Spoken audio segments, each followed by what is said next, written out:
This episode of the Dental Insiders is brought to you by Isolite Systems, makers of Isolite, IsoDry, and IsoVac, where better isolation equals better dentistry. Learn more at isolitesystems.com. Welcome to another episode of the Dental Insiders with your hosts, Matthew Petchel and Michael Dunn. The Dental Insiders is a podcast for dentists, dental team members, and industry professionals. We'll share stories and lessons from clinicians and industry visionaries with the goal of providing an entertaining and informative look at the industry we share. And our guest today, we're pleased to announce, is Dr. David Rice. Dr. Rice, thanks for joining us. Hey guys, thanks for having me.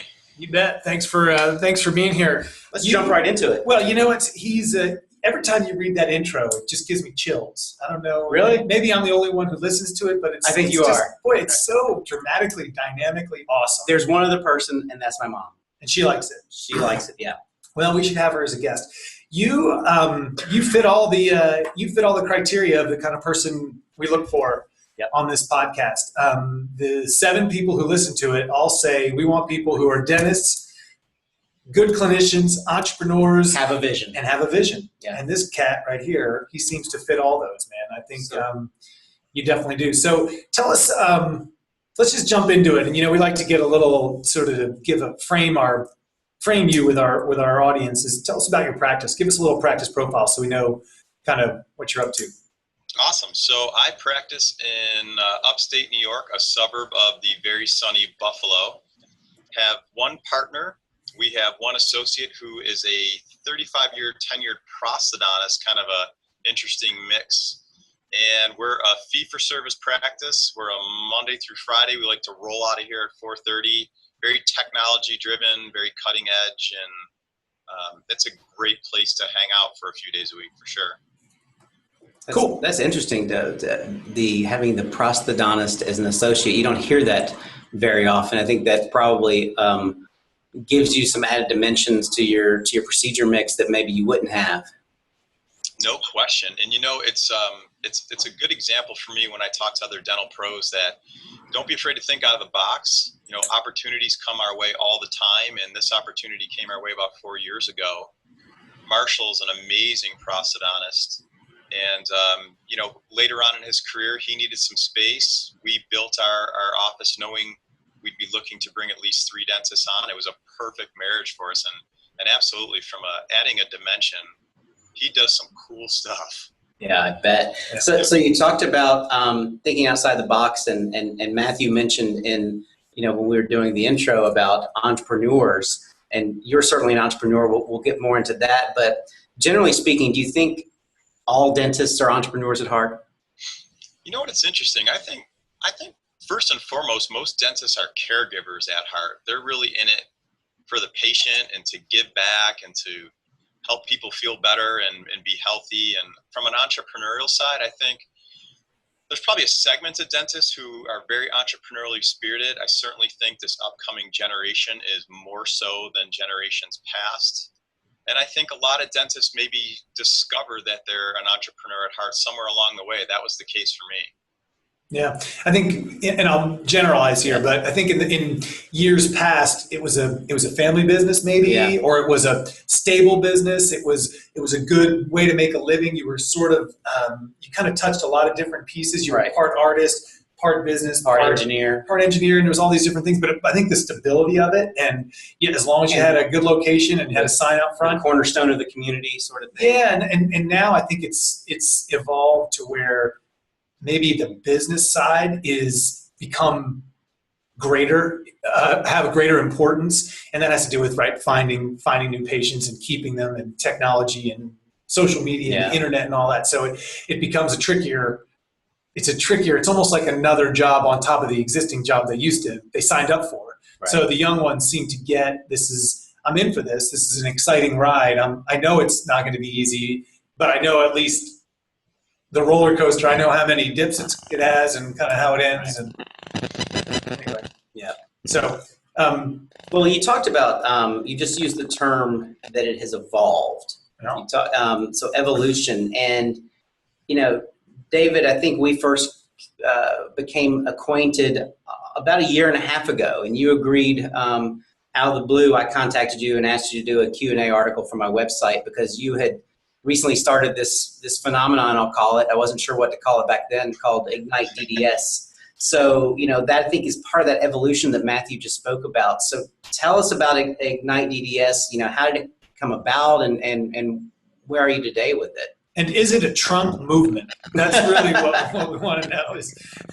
I really like phenomenon. I think I'm gonna start rolling with that. All right, yeah, roll with it. Yeah, I like it. No, it's thanks for asking. It's been awesome. So Ignite started about 4 years ago with 10 dental students from Buffalo, New York. And after I spoke at a course at Buffalo's dental school, and today we're over 13,000 students and young dentists strong. It's beyond a community. I would say we're very much, our goal is to really reshape where dentistry goes. And I love these younger dental folks because they have such great energy and they're so ready to take on the world. They're the perfect people to enter dentistry at a time when dentistry is really in flux and people are drawing lines in the sand and the game is changing. So I'm pumped to work with them, and every day is a better day than the last one. So it's to kind of give a little further clarity to maybe people who are listening and don't really know it. It's most of the people are on transition that you kind of work with, and your target audience is either people just finishing dental school and then maybe the first couple years. Are you that bridge, or that maybe, I don't know if bridge is the right word, but the runway from school into real life? Is that how you describe it? Yeah, that's a great way to put it. We're actually, Matthew, we're a bridge called phenomenon. I don't know if you've heard or not. I was going to use the word conduit. Yeah, conduit. Yeah. That's good too. Yeah. You could rename it. We got a lot of options, but we bring students on right from their first day of dental school through all four. But yes, we absolutely focus hard on how to get a fourth-year dental student across that stage and transition to a highly successful dental career. So we hit heavy in the third year of school, the fourth year of school, and probably the first 3 to 5 years out. That's where we're, I think, most effective. Right. I'm going to ask a question. And, this concept of group practices and dental service organizations tends to be polarizing. Some say it's controversial. Are you focused on, with your members, on those that are really just looking to go in and have their own practice, or are you, I guess, agnostic in terms of whether they go into a DSO, have their own practice, go into an associateship or whatever? I mean, do you, I guess what I'm asking is, do you have any quote unquote dog in that fight, or? Yeah, great question. So I'd like to believe that although we definitely have a dog in the fight, that I understand as a young dentist, you have decisions to make. You've got a lot of debt. The traditional associateship in theory has declined, so you've got some choices to make in life, and we're on your side. So we don't kick people out and abandon them if they decide to walk that corporate path. I think, but in being truthful, the dog in the fight for me is the traditional private practice, which is changing. It's absolutely going to a 2 to 3 dentist group. It helps to bring a lot of technology on. It helps with the lifestyle that the millennials want to have, and I wanted to have too, which is why we're a 3 dentist practice. But yeah, our dog in the fight is the traditional model, and I guess I want people to know that it's not so much can they do it, it's just how. And, right. And our mission is to show them how to be successful in either model, but specifically the traditional one is my favorite. Cool. So what led you to this? Because it's if dental school were working perfectly and properly, there wouldn't be a need for this. So what made you think that it was there, and what's missing? What's the missing thing in dental school? Yeah, I'm a teacher at heart. I've always taught since I graduated in '94, and in '96 I first started teaching, and that's always been a part of my career path. But as I sat back and looked at it, what dental school is missing today is the same stuff it was missing when I was there. So they get little to no business experience at all. There's very little technology. There's a handful of schools that have some, and cheers to them. That's awesome.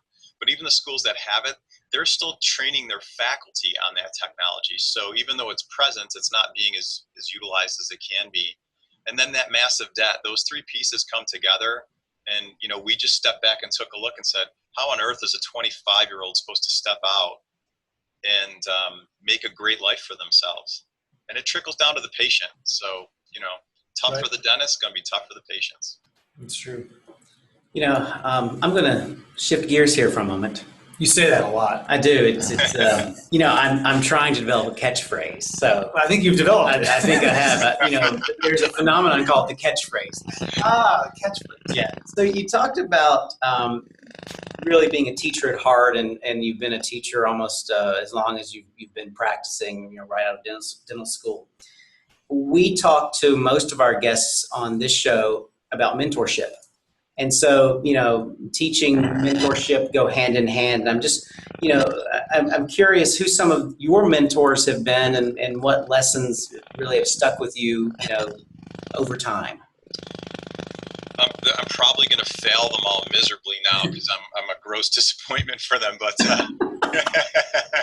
no, I've had, when I was in dental school locally, there was a guy named Gary Wiskowski who was he was that guy who, he came in early, he stayed late, he never really talked at you, he really just, he lived by example, and he was the first major influence for me to see that, I could be whoever I wanted to be. I just had to work and outwork everybody and study and learn, and he was amazing.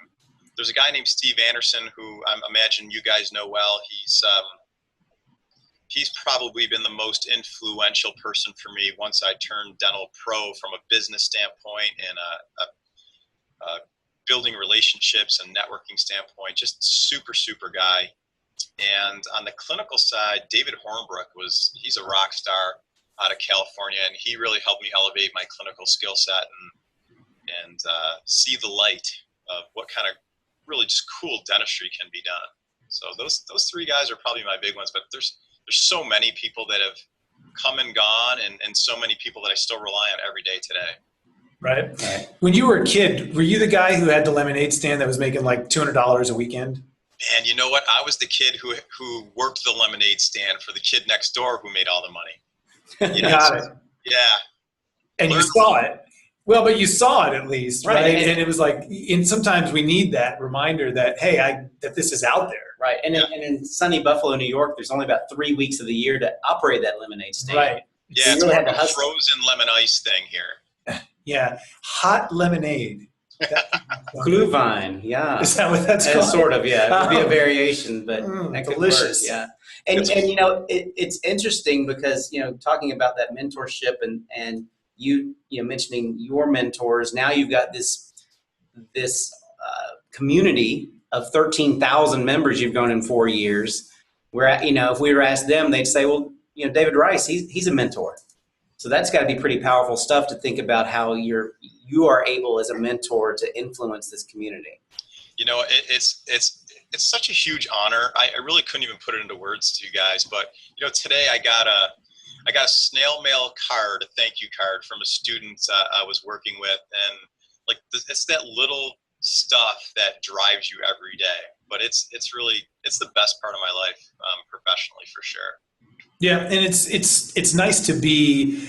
I don't know. It's nice to have an impact. I mean, I have kids, and it's kind of nice when they look up to you and you can find like a piece of wisdom that they actually take and apply somewhere in a very small way. And then to have this community, there's it's got to be just an awesome responsibility. How do you keep it fresh? How do you keep the community going and growing? Because if it's like any business. If actually a friend of mine who's a dentist said, look, if you're not growing, you're dying. There's no level. There's no treading water. It's harder to tread water than it is just to grow. So how do you do that? That's such a true statement. And I've always remembered, I think it was Zig Ziglar. I think Zig Ziglar said, you don't build a business, you build people, and then people build that business. So as we built Ignite, Ignite really, it's not mine. It truly is all 13,000 plus people. So every single day, my job is really to figure out how I can best help someone in our community achieve what they want to achieve. So we're constantly building within and taking dental students. We have this cool thing called Tuesday Tips. So we have dental students who are giving advice to other dental students who may be a year or two behind them. We've got a team of young dentists who are chronicling their first couple years out of school, and they're teaching third and fourth year dental students like, hey, here's what to expect. So we're always building within and just kind of expanding out. And that keeps it fresh for me. And I really think it keeps it fresh for everybody else, because I'm one opinion and that's nice, but we know what they say about that. So. And I think I know what you're going to say to this, which will be our last question for this part of the interview. With all these dental students that you're in contact with, and of course the recent grads as well, I'll just throw it out there: is the future of our industry in good hands? Yeah. I love the fact that this generation is so mission driven, and I think oftentimes the boomers and a traditionalist may misunderstand, and even the Gen Xers may misunderstand. They think they're spoon fed, they want everything today, but these young men and women go home, and if they believe in something, there's no time clock that they punch. It's 10 o'clock, 1 a.m., 2 a.m. It's all about doing the very best that they can do, and we just have to tap into that. So I'm pumped for where dentistry's going, because they get it. That's cool. Awesome. That's a great way to end part one of our interview. Yeah. And don't forget to join us for part two, because I think it's going to really get interesting, where we talk about all kinds of crazy things in the dental industry, communities, and phenomenons. The phenomenon of bridges is coming up. So join us for part two. This episode of the Dental Insiders is brought to you by IsoLite Systems, makers of IsoLite, IsoDry, and IsoVac, where better isolation equals better dentistry. Learn more at isolitesystems.com.